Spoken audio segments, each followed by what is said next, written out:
Hi, we're here to talk about Chiari malformation and syringomyelia for the Project for Awesome. Okay. I'm Connor. Oh, I'm Lisa. We're brother and sister. Yep. Okay, first of all, what Chiari is, I guess, is the main thing. So Chiari and syringomyelia kind of come hand in hand together. What Chiari is a malformation of the brain in which it's a inflammation of the cerebellar tonsils into the spinal cord of the person. This is unfortunate enough to actually have this malformation.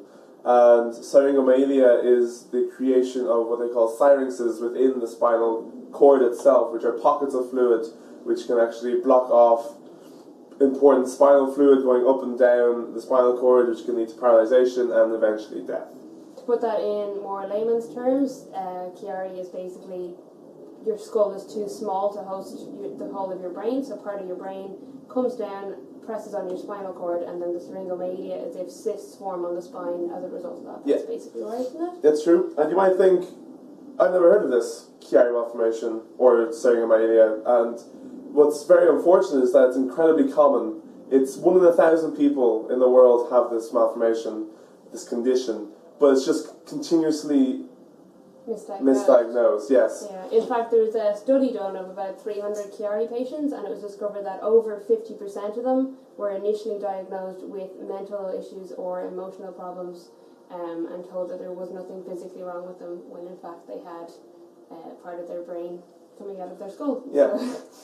So we're making this video to try and get more awareness into this Chiari thing and more research done into it. And Connor has prepared some questions to test me on his experience with Chiari, because Connor has Chiari. I had Chiari. I had the surgery, and luckily for me my surgery was successful in a way that I'm actually getting better day by day now. Yeah. Unfortunately, about 20% of people who actually have the surgery either have no relief at all or get worse. The surgery is basically it's a decompression surgery. Yeah, brain decompression surgery. In most cases, they have to remove part of the skull and part of the brain, and sometimes part of the spinal column, the vertebrae of the spinal column. Yeah.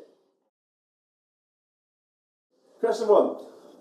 When roughly, I'll give you roughly, was the date that my first symptoms of Chiari began? Oh God, it would have been 2012. I would have said it was around September. Was it? No, was it earlier or later? Later. Oh, okay. I thought it was. We have it pinpointed down to a date because the first time I texted Mom saying I had a headache. If it wasn't September, it must have been around November then, is it?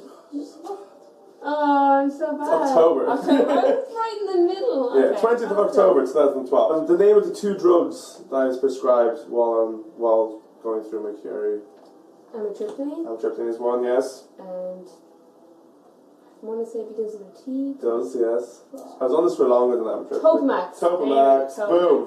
So Topamax and Amitriptyline, also known as the death drugs. What did I continuously say to nurses and to my family members as soon as I woke up? You told them the date that JFK was shot. Yeah.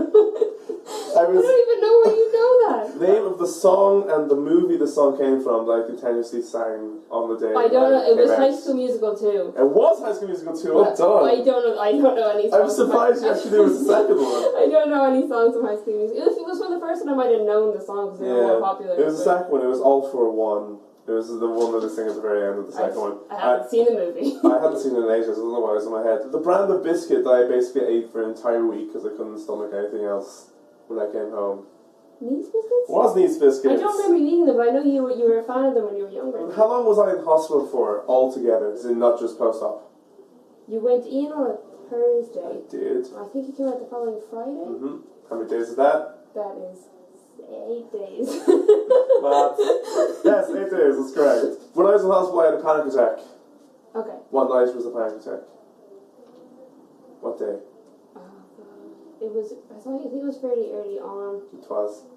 But I don't think it was a Saturday because you were watching the Eurovision. I was watching the Eurovision on Saturday. Was it the Sunday? It was Sunday night, yes. Yay. It's the date of my surgery. Oh, it's the 17th of May, 2013. Perfect. So you got 9 out of 10 then. That was a lot more successful than I thought it was going to be. I was kind of mean with my questions, but there we go. So this is going to be in aid of Conquer Chiari. Their official name is the C&S Patient Education Foundation. Conquering Chiari is their goal, and their website is conquerchiari.com. they organise the Walk Across America every year, where they get people from, is it every state in America? Or they try to get people from every state in America to do a sponsored walk in aid of the charity. In 2014, they raised $715,000. So that's very good. 13,000 people went on the walk this year to raise that amount of money, and I think that's kind of fantastic that there's that many people doing it.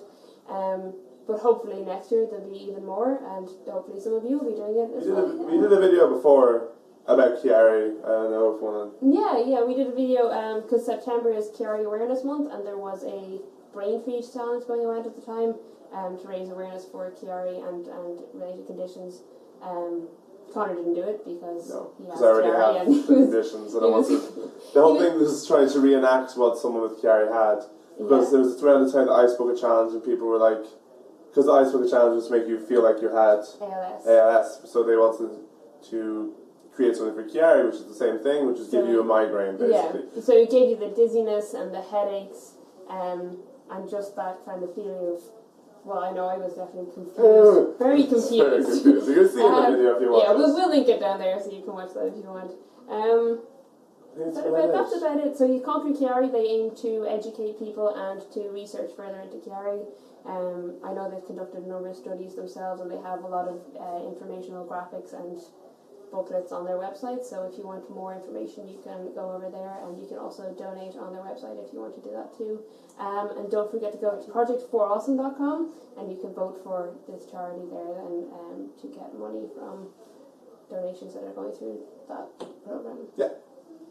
Cool. That's it. Awareness yourselves. Awareness yourselves.